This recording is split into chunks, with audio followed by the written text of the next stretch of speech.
Apareceu aí, galerinha? Sim. Ótimo. Só mais uns segundinhos que a gente já vai começar, tá bom? Tá bom.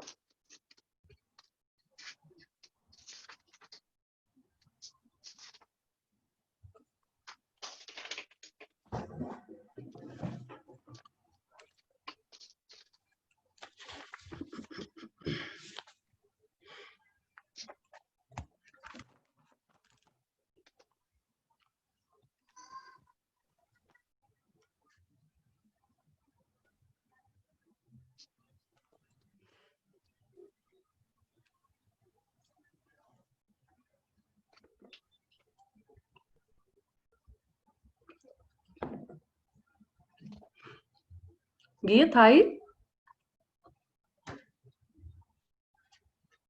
Guilherme? Eu tô aqui. Ah, Minha tá. câmera não tá pegando eu, não. Agora eu vi. Vamos lá então, galerinha. Boa tarde, né? A gente vai continuar então a correção da página 14 de História, né? Nós vamos continuar a correção das atividades de História. Então, vamos lá. Nós falamos aí, né, nas nossas últimas aulas sobre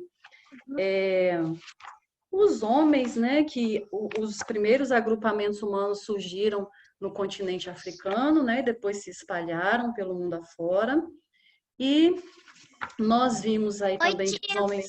Ei, amor, tudo bem? Tudo. Em que página vocês estão? Página 14 de História, tá bom? 14 de história? Isso. A tia está relembrando algumas coisinhas aqui.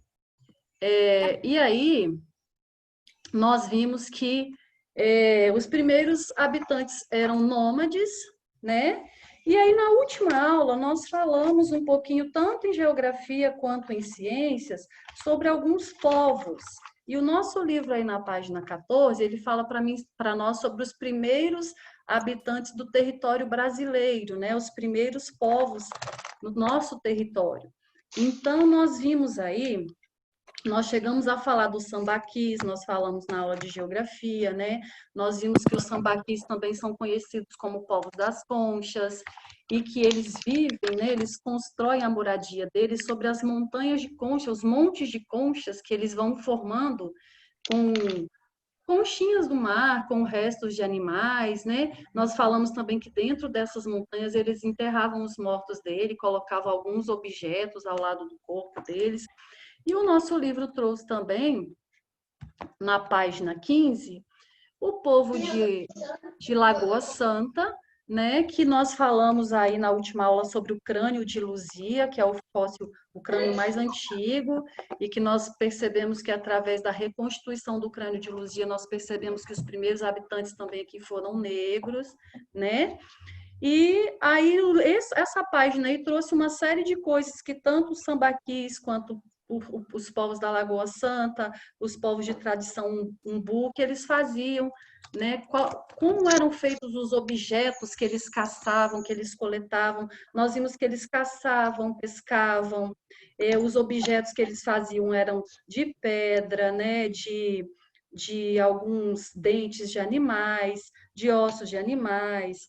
E aí, lá na página 16, fala para nós um pouquinho sobre o estudo do passado. Como é que isso funciona?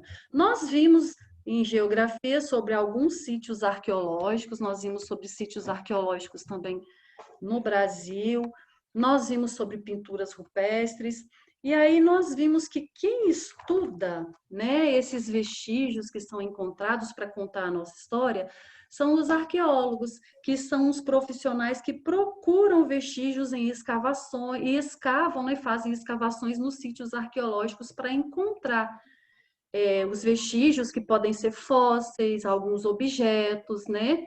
E aí eles vão estudar, e às vezes eles vão restaurar parte desses objetos para terem uma noção mais ou menos da data, para contar a nossa história. E aí, oi, oi Breno, tudo bem? Oi, tia. E aí, oi Breno. Que hoje vai ter aula. Agora nós vamos ter aula todos os dias, tá bom? De segunda a sexta. A minha mãe me falou, tia. É bom que a gente não fica com muita saudade mais, né? A gente vai se ver todos os dias. Então, vamos lá. Então, nós vimos aqui, ó, o que que acontece, ó? Eles vão escavando, encontrando esses objetos nas camadas do solo. Quanto mais profunda for a camada, mais antiga é provavelmente a data desse objeto. Igual vocês observaram na imagem aí, quando a tia falou assim, façam a leitura do conteúdo e analisem as imagens. Então, vocês analisaram aqui as camadas do solo aí, e alguns objetos encontrados, ó. Então, quanto mais profundo, provavelmente mais antigo o objeto, tá bom? E vocês viram aí também o que é encontrado nesses sítios arqueológicos? Pedaços ou objetos inteiros de cerâmica, madeira, metal, parte de esqueleto de seres humanos, de outros animais, algumas ferramentas que eles usavam na época, ruínas de construções, também talvez até alguns brinquedos, igual vocês viram aí esse cavalinho aí, ó, que ele tem cerca de 1.200 anos, né, que foi encontrado também em sítio arqueológico. E o que acontece, então, com essas peças que são encontradas? Elas são coletadas, vão ser limpas, registradas, estudadas. Os arqueólogos vão datar aproximadamente, assim, de acordo com a camada do solo que eles encontraram, aproximadamente a data, e depois que eles concluem qual era a função, qual o material que aquele objeto era feito, para que servia. E depois de tudo isso, quando eles concluem a pesquisa, eles levam essas informações e guardam esses objetos aí em centros de pesquisa, em museus, em universidades, né? Então, isso aí foi a nossa parte aí para a gente entender um pouquinho sobre um pouco mais da nossa história. E aí, lá na página 18, veio aquela parte que a gente gosta. Eu faço parte da história. Quando você, né, se coloca aí no lugar e pensa no seu modo de vida hoje. E a número 1 trouxe o seguinte para nós, ó.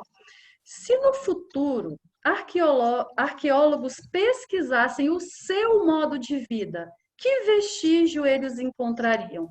Roupas, brinquedos, televisão e livros ou machados, arpões e agulhas? Roupas, brinquedos, televisão e livros. Isso, muito bem. Hoje nós estamos nessa era aí, né? Que a gente tem muita roupa, brinquedo, televisão, livro para a gente estudar, livros de literatura, né? Então, o primeiro quadradinho. Agora, o número 2 é uma resposta bem pessoal e quem quiser falar a sua resposta é só dar um sinal aí para ti, ó. Em sua opinião, que informações os arqueólogos do futuro conseguiriam obter sobre sua vida ao estudarem os objetos que você utiliza? Pensa aí nos objetos que você mais usa hoje no seu dia a dia. Se os arqueólogos fossem analisar, vai analisar a vida do Breno, eu encontrei isso do Breno. Então, como que era o modo de vida do Breno? Como que vocês acham que eles iam analisar a vida de vocês? Quem quer falar para nós? Eles iam fazer pesquisa, iam perguntar que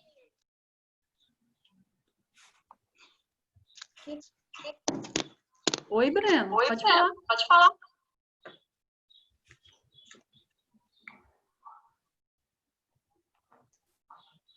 Olha só, gente, ó, se um arqueólogo fosse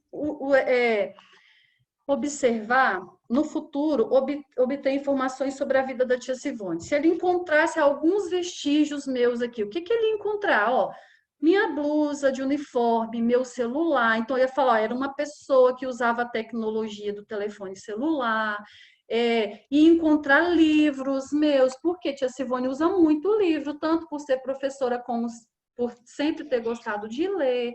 Então, é nesse sentido essa pergunta, tá bom? Isso aí não precisa escrever nada, é só para vocês analisarem. Que hoje, se alguns arqueólogos daqui mais para frente fossem pesquisar como era o nosso jeito, como é o nosso jeito de viver, eles iam encontrar aí todas essas tecnologias, os utensílios que nós usamos no dia a dia, eles iam encontrar aí, ó, garfo, né? Eles iam encontrar muitos objetos de alumínio, né? Essas coisas que naquela época praticamente não encontravam, que eles faziam mais os instrumentos deles de ossos, de pedra, né, de dentes de animais, é nesse sentido. Então, a número 3 é outra reflexão. Quais as diferenças entre os objetos que você usa e os objetos utilizados pelos primeiros grupos humanos? Qual você acha que é a diferença? Quem quer falar para nós?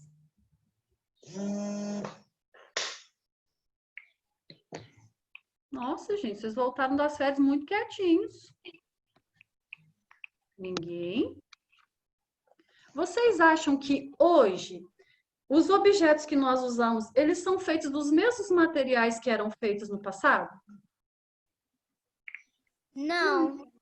Não. Hoje nós temos objetos que são feitos de outros materiais, que têm outras finalidades, né, para nós usarmos de outras formas, diferente dos objetos que eles usavam, né, nos nossos antepassados usavam há milhares de anos atrás. Nós podemos perceber isso na questão da alimentação, né? Lembra dos nômades que eles caçavam e coletavam, acabava a comida ali no lugar e ó, partia para outro lugar procurando mais comida? Com a gente já é diferente, né? Daqui a pouquinho nós vamos ver o porquê que ficou diferente, beleza? E aí no Aprender é Divertido, da página 18, essa aí ficou bem fácil, né, para a gente encontrar. Olha só. Os arqueólogos encontram objetos em várias camadas do solo. Quanto mais funda a camada em que o objeto ou fóssil se encontra, mais antigo ele é. Com base nessa informação, analise a ilustração e indique com X as imagens de objetos posicionados incorretamente nas camadas dos solos representados.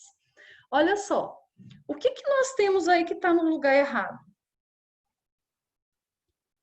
Ô tia, eu marquei a a televisão televisão. Ok, isso aí. Lá no início, aqui nessa camada mais profunda, tem um esqueleto, né, humano, e nós temos aí uma televisão. Nem tinha, né, de acordo com o que nós vimos aqui, que quanto mais profundo, mais antigo, então não tinha televisão, de acordo com essa camada aí. E depois, na segunda, a lâmpada. Ok. Tem alguém que marcou alguma outra coisa diferente? Eu não. Se nós fôssemos Tia. analisar... Oi? Que objeto é esse aqui em cima? Isso aí são pedaços de objetos de cerâmica, na verdade. Tá vendo esse vaso dela aqui, ó? Ah, tá.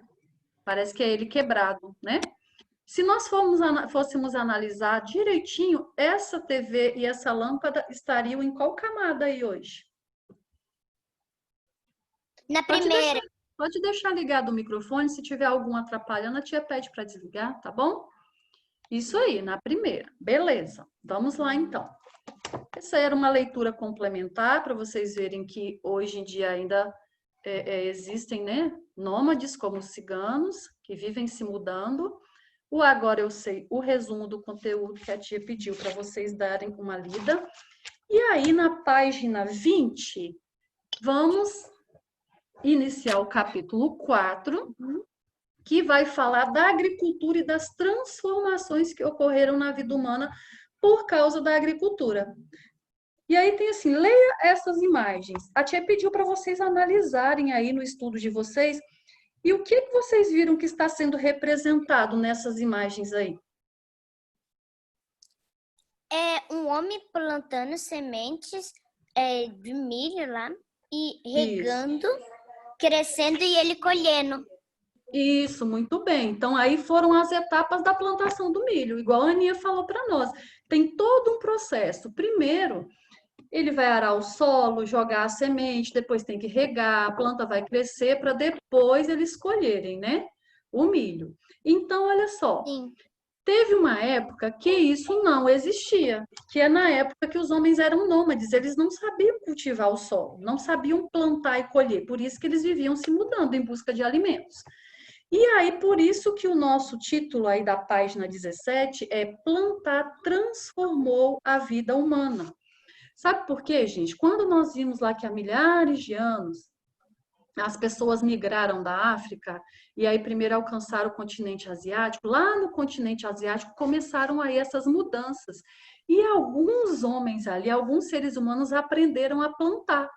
E aí, de lá para cá, a agricultura se tornou parte do dia a dia, né? Porque nós vimos que a agricultura é importante porque ela é responsável pela produção de alimento, né? Do mundo todo. Então, olha só. E aí vem esse quadrinho para a gente ter uma noção de como isso aconteceu. Então, nós temos na imagem aí, ó, surgimento da agricultura. Então, nós temos aí dois nômades, né, que sentaram aí para se alimentar de frutos que eles tinham coletado. E vocês perceberam que eles se alimentaram, mas as sementes, o restante dos frutos deles ficaram aí caídos no chão? Eles deixaram aí no solo e foram embora, né? Foram se abrigar na caverna. Depois de um tempo, depois que se passaram alguns dias, o homem também nós vimos que ele já tinha aprendido a domesticar o fogo, ele se sentou ali, acendeu o fogo e olhou e viu uma plantinha. Ele percebeu o quê? Era aqui que eu estava sentado e deixei a semente do fruto que eu comi.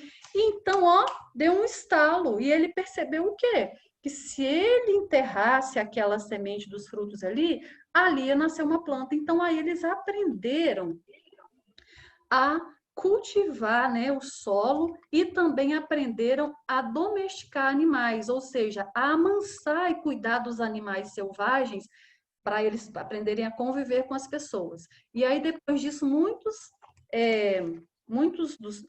povos se tornaram pastores, né? Que são aquelas pessoas que cuidam do rebanho, levam o rebanho para o pasto para se alimentar, cuida deles, e outros se tornaram agricultores, né? Que é quem planta e colhe os alimentos.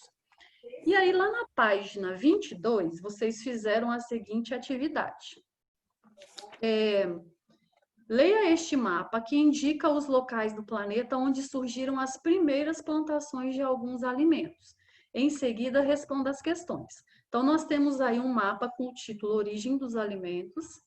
Nós temos embaixo aí uma legenda que tem abóbora, abobrinha, feijão, batata, mandioca, amendoim, inhame, café, melão, coco, banana, ervilha, cana-de-açúcar, arroz, trigo, cevada e milho. E lá no mapa nós temos aí o continente americano, africano, asiático e algumas dessas imagens da legenda para vocês verem onde era cultivado cada coisa. E veio uma perguntinha bem pessoal também para você responder. Que alimentos representados no mapa fazem parte da sua alimentação? Quem quer falar para nós? Aparece embaixo, olha. Eu, tia. Pode falar, boneca.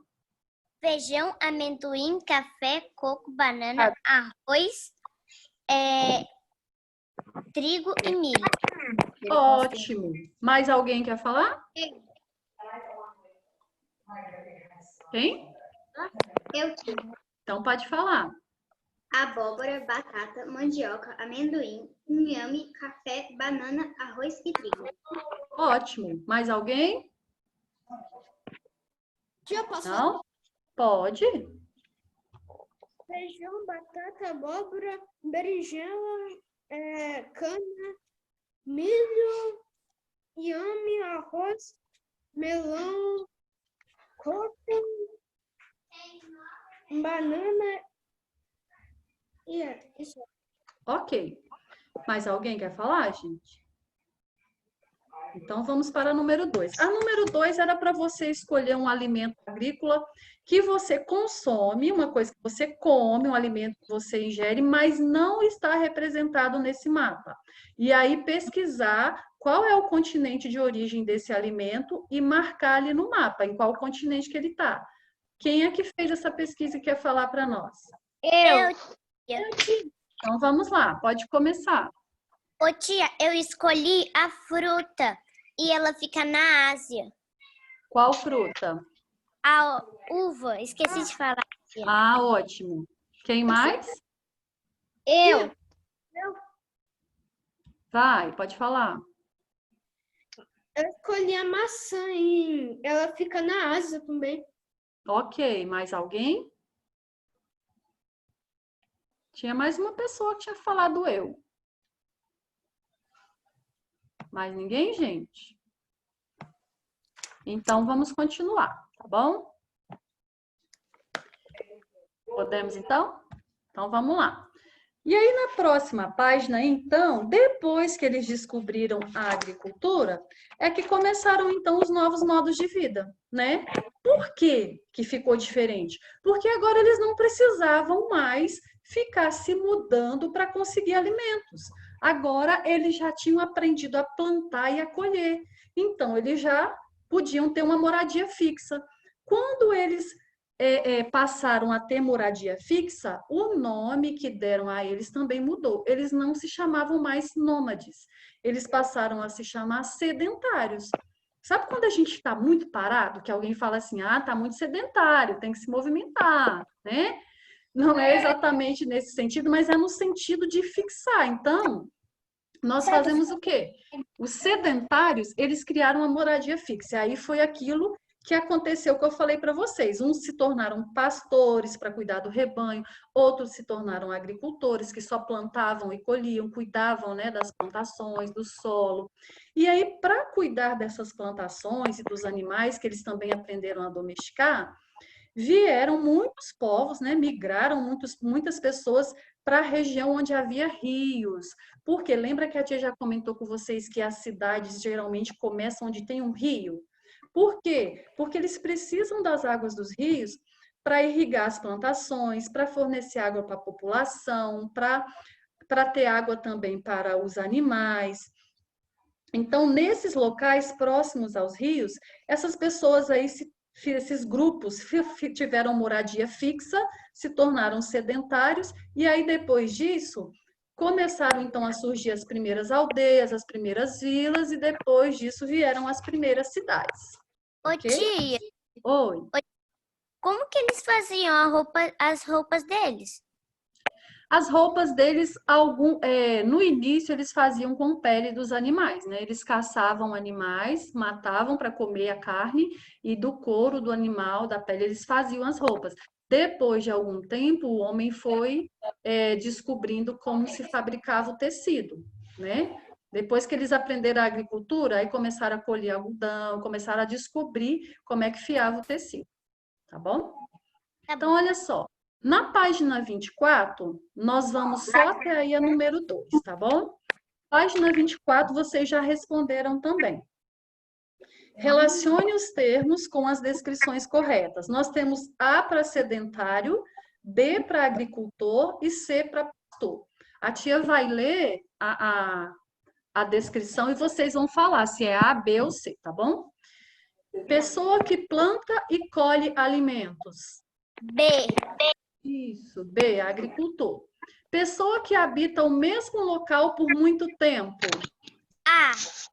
Isso, A, sedentário. Pessoa que leva animais para pastar cuidando do rebanho. C. Isso, C, pastor. Número 2. No caderno, elabore uma frase com 2 palavras do quadro a seguir. Então, nós tínhamos aí as palavras agricultura, transformação, criação de animais e sedentários.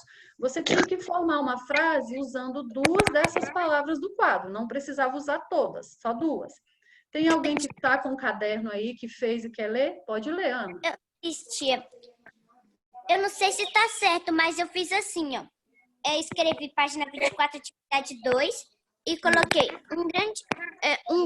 um grupo de pessoas teve que migrar para um lugar melhor para a criação de animais e para a agricultura. Ótimo, certinho. Mais alguém quer falar?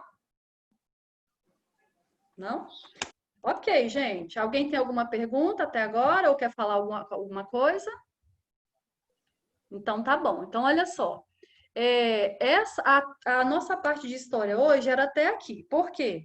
Essa parte aqui da importância dos rios e a próxima página vai ser a atividade que vocês vão fazer na próxima aula de vocês de história, que é quarta-feira, tá bom? Aí, na semana que vem, a gente corrige. Então, agora nós vamos fazer o quê? Nós vamos lá para geografia. Geografia, nós já corrigimos até essa parte do pindorama, nós corrigimos. Então, nós vamos aqui, ó. Essa parte, deixa eu te abrir aqui, página 16 de geografia. Nós vamos fazer um tour pelo nosso livro hoje, tá? Enquanto der tempo, a gente vai corrigindo. Na página 16, nós fizemos até a número 2, nós corrigimos até aí. Nós vimos aí que ficou aí, ó, verdadeiro, verdadeiro, falso, verdadeiro. E nós vimos na número 2 que as contribuições africanas para a cultura brasileira, nós vimos que nós tivemos dança, música, religião, culinária, né, alguns elementos linguísticos, algumas palavras. E aí ficou para a gente corrigir essa número 3 hoje e a página 17. Podemos? Todo mundo já encontrou? Que página de geografia? 16 de geografia. Certinho?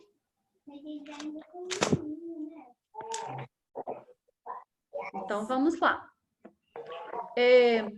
Na número 3, nós temos aí um selo que foi criado para homenagear os quilombos do país.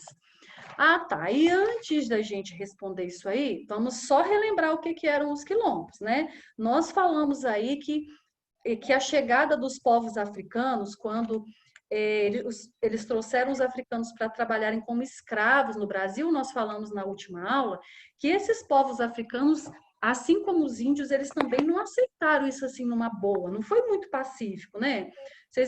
Nós já vimos, já estudamos sobre os escravos, sobre como eles eram maltratados, né?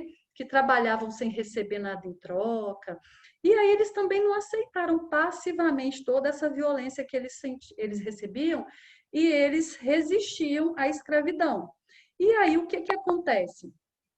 Tem um símbolo, né, dessa luta pela escravidão aí, pela liberdade, na verdade, que nós chamamos de quilombos, que eram os lugares organizados para abrigar os escravizados que estavam em busca de liberdade. Nós falamos na nossa última aula, né, que era um local geralmente escondido, mais assim no meio do mato, e aí os escravos que fugiam das fazendas, eles iam procurar abrigo nesses quilombos, tá? Só para a gente relembrar aí a nossa última aula. E aí na página 16, esse selo, ele fez... Hoje em dia quase ninguém manda carta, né, gente? Mas esse selo aí fez uma homenagem aos quilombos do país. E aí vieram 3 perguntinhas sobre o selo, tá? Primeiro, qual local está representado no selo? Que local é esse aí que está no selo? É no Brasil. Sim, mas qual o nome desse? Isso é o quê? Isso é uma cidade? É um parque? É o quê? Qual é o local que está representado aí? É um parque memorial. Qual o nome do parque? Parque Memorial Quilombo do Palmares. Quilombo dos Palmares, ok. Esse é o local que está representado no selo. Qual é a localização do Parque Memorial Quilombo dos Palmares? Onde fica? União dos Palmares. Qual é o estado? A L é de qual estado? Alagoas. Isso, então fica na cidade de União dos Palmares, né, no estado de Alagoas. E qual foi o ano que os Correios lançaram esse selo? 2012. Certo, isso aí. Então, o local que está representado no selo, Parque Memorial Quilombos dos Palmares, fica no município, na cidade de União dos Palmares, no estado de Alagoas, e foi em 2012, ok? Prontinho?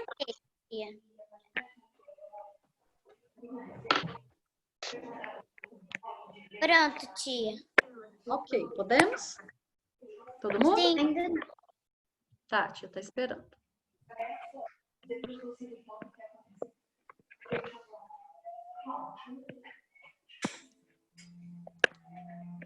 Falta um negócio aqui, que agora que eu fui perceber. Pode colocar, tia, tá aguardando, tá?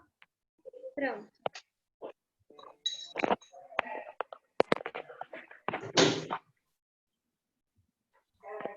Seguiu, Aninha? Pronto, Isabelle? Sim? Então, vamos lá.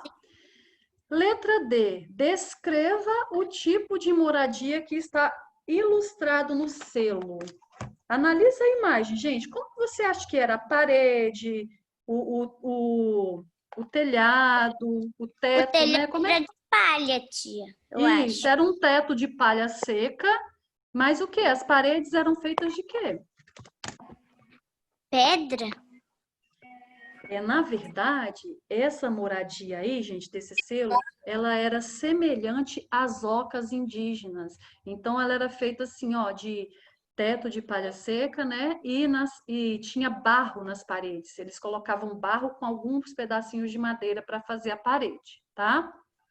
E aí veio uma pergunta também: que imagens no selo remetem ou mostrem a cultura dos povos africanos? O que tem aí nesse selo que mostra alguma cultura dos africanos?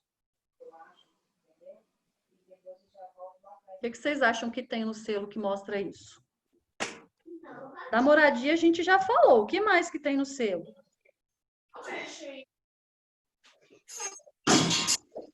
O que tem no cantinho direito do selo aí, gente? Duas o quê? Pessoas. Isso, nós temos aí duas mulheres, elas estão representando aí práticas religiosas referentes ao... Ei, Davi, tudo bem? Tia. Elas estão representando práticas religiosas aí, né, referente à religião delas, ok? Podemos seguir ou tem alguém corrigindo ainda? Respondam, gente, uma coisa ou outra. Ah, tá. Agora a tia vai esperar um pouquinho.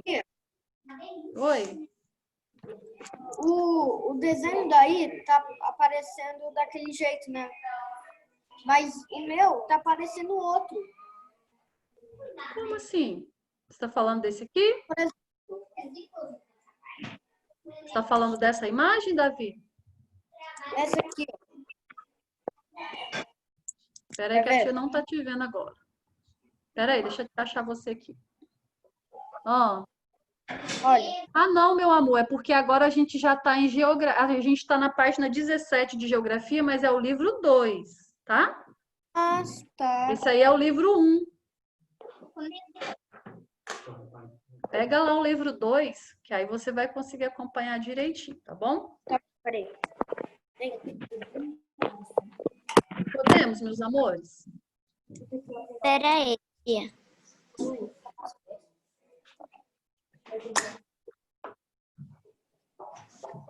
Pode, tia. Ok, então vamos lá. E aí, quando a gente falou de quilombo, né? Palmares foi o maior e mais resistente quilombo no Brasil, o Quilombo dos Palmares.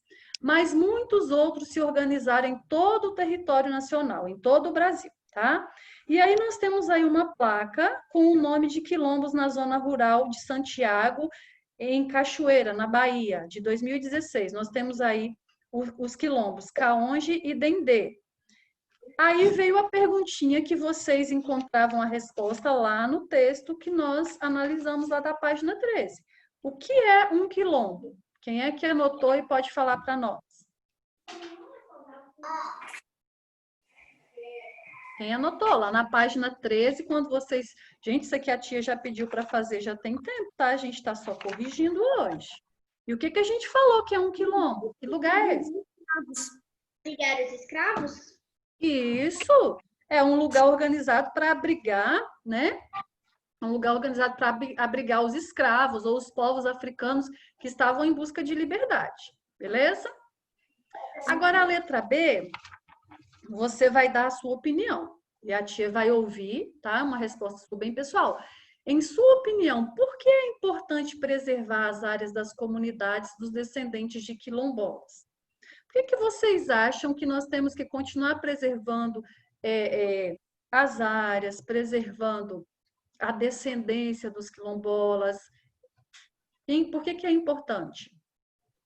Eu coloquei para os descendentes ainda terem cultura. Isso, excelente. Certíssimo. Mais alguém quer falar da sua? Galerinha, ó, sempre que a gente falar de preservar isso aí, a gente vai... É importante por quê? Por causa de preservar a memória, né, a história dos antepassados e também garantir a cultura que Isabel falou para nós, garantir a cultura desses povos, tá bom? Para não acabar. Porque se a gente não preservar, vai chegar uma hora que a história deles acaba, tá bom? E outra coisa, você já visitou, conheceu ou ouviu falar de outras comunidades quilombolas, sem ser essas duas da placa e o Quilombo dos Palmares? Alguém já visitou, já conheceu alguma comunidade quilombola? Não. Vocês acham que no Espírito Santo, aqui no nosso estado, tem comunidade quilombola? Tem, sabia? Tem, em São Mateus tem, Santa Leopoldina, Ibiraçu, Conceição da Barra, ainda existem essas comunidades quilombolas que preservam todas as tradições desses povos africanos, tá bom? Beleza? Tem, São Mateus também tem, ótimo. Ok, galera, então para a gente corrigir geografia, deixa eu ver o horário aqui, ok, ainda temos alguns minutos. Para a gente corrigir geografia, era até essa página. Agora nós vamos continuar o tudo do nosso livro. Oi? Agora são 40 minutos? Sim. Aumentaram os dias e o tempo, tá bom? Olha só, agora nós vamos continuar o tudo do nosso livro. Vamos lá para Ciências, na página 10. E aqui a tia vai passar bem rapidinho, porque na última aula de Ciências nós falamos de um por um. A tia vai passar bem rapidinho para a gente só conseguir corrigir as atividades também, porque na última aula nós falamos até o parasitismo da página 15, então só faltou mesmo corrigir as atividades, tá bom? Então, olha só, nós falamos das relações ecológicas, falamos que existem relações harmônicas e desarmônicas. Harmônicas, aquelas que não há prejuízo para os seres vivos que estão envolvidos. E aí nós vimos que existe o comensalismo, né, que é quando um ser vivo se beneficia, mas o outro não é prejudicado e nem beneficiado. Então, para ele, tanto faz. Aí nós falamos do exemplo aí do tubarão com os peixes remos, né? Falamos também que existe na relação harmônica protocooperação, que é quando os dois se beneficiam. E nós falamos da abelha e da flor. Enquanto a abelha consegue o alimento, as flores também se reproduzem, ok? E aí depois nós falamos do mutualismo, que aí é quando os seres vivos, eles são envolvidos de forma obrigatória. Por exemplo, nós, os seres humanos, nós temos uma comunidade de bactérias que vivem em nosso intestino. É bom para nós? É, porque elas ajudam na digestão dos alimentos. E é bom para elas? É, porque ao mesmo tempo que elas estão ajudando a gente, elas estão recebendo abrigo e nutrição. Falamos também do inquilinismo, que é o caso da orquídea e das bromélias. Aí não chega a ser o parasitismo que nós vimos mais à frente. No inquilinismo, no caso das orquídeas e das bromélias, o indivíduo é beneficiado, mas o outro não é beneficiado e nem prejudicado.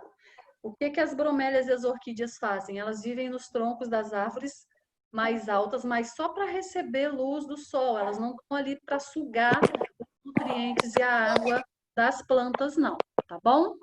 E aí, depois nós falamos das relações desarmônicas. E aí nós vimos primeiro o predatismo, porque na relação desarmônica, pelo menos um ser vivo é prejudicado, lembram? Aí nós falamos do predatismo. O predador se alimenta da presa, então a presa está sendo prejudicada. Nós falamos também da competição, que é desarmônica, ou seja, sempre tem alguém que vai ficar no prejuízo, por quê? Os animais que fazem parte dessa competição, eles estão competindo alimento, água, luz. Então, quer dizer, se um consegue e o outro não consegue, o que não conseguiu ficou prejudicado.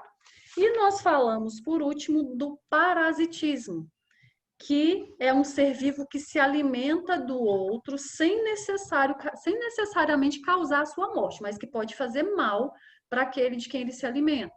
Aí falamos da planta parasita, que falamos do cipó chumbo, que ele fica parasitando a árvore, fazendo o quê? Ele retira da árvore os nutrientes que ele necessita para sobreviver. Falamos dos parasitas também externos, que são carrapatos, piolhos, pulgas, que vivem sobre a pele do hospedeiro, né? Aquele que recebe o parasita, e se alimenta do sangue, sugando o sangue. E tem também os parasitas internos, que vivem dentro do corpo dos hospedeiros, né? No caso da imagem aí, nós temos aí lombriga, que é uma doença que causa uma doença nos seres humanos conhecido como ascaridíase, né? Então, elas habitam o corpo dos seres humanos, dos animais, e retiram os nutrientes, e aí causam a doença nos seres humanos e nos animais. Isso aí, essa aí do parasita interno, galerinha, a gente até falou para vocês, é quando a gente tem que... hoje nós vamos fazer um exame, então eu tenho que fazer um exame de fezes, eu tenho que fazer o número 2, colocar numa vasilhinha, todo mundo já fez isso, né? Para saber se a gente está com esse parasita dentro do nosso corpo, porque se tiver, a gente vai ter que tomar um remedinho para eliminar, para não fazer mal para a gente, ok? A página 16, a tia vai corrigir o que vocês enviaram. E aí, lá na página 17... o número 1 pede para a gente completar o texto a seguir com as palavras do quadro. Então, vamos lá. Nós temos as seguintes palavras: protocooperação, parasitismo, desarmônicas, mutualismo, harmônicas, inquilinismo e predatismo. Então, vamos ver qual a palavra que se encaixa perfeitamente aí nos espaços que estão em branco. Algumas relações ecológicas proporcionam vantagens para os seres humanos, para os seres envolvidos. A essas relações damos o nome de aquela que é boa para alguém. A gente chama de quê? Relações o quê? Oi? Tá desligado seu microfone, Breno? Tia não tá ouvindo, pô. Fala. Não fui eu que falei, não, tio. Não? Então, vamos lá. Essas relações onde tem alguma vantagem para os seres, elas são harmônicas ou desarmônicas? As que dão certo, são harmônicas ou desarmônicas? Lembra que a tia falou para vocês na última aula, gente, que quando a gente fala de harmonia... Isso, porque quando a gente fala de harmonia, é quando tem equilíbrio, tá bom? Então, é quando dá certo. Então, a primeira aí vai ser relações harmônicas. Meus amores, acabou o nosso tempo. A gente vai continuar essa aula aqui na quinta-feira, tá bom? Essa correção aqui, tá bom? A partir de hoje, segunda, terça, quarta e quinta, 4h30 da tarde. Começa a aula. Na sexta, 2h30, tá bom? Um beijo, Ô, tia, mas amor. vai ter mais aula do tio Diego, não? Vai, depois da minha. Ah, bom? tá. Beijo. Feliz Dia do Amigo, tia. Ah, para Tchau. vocês também, meus amores. Um beijo.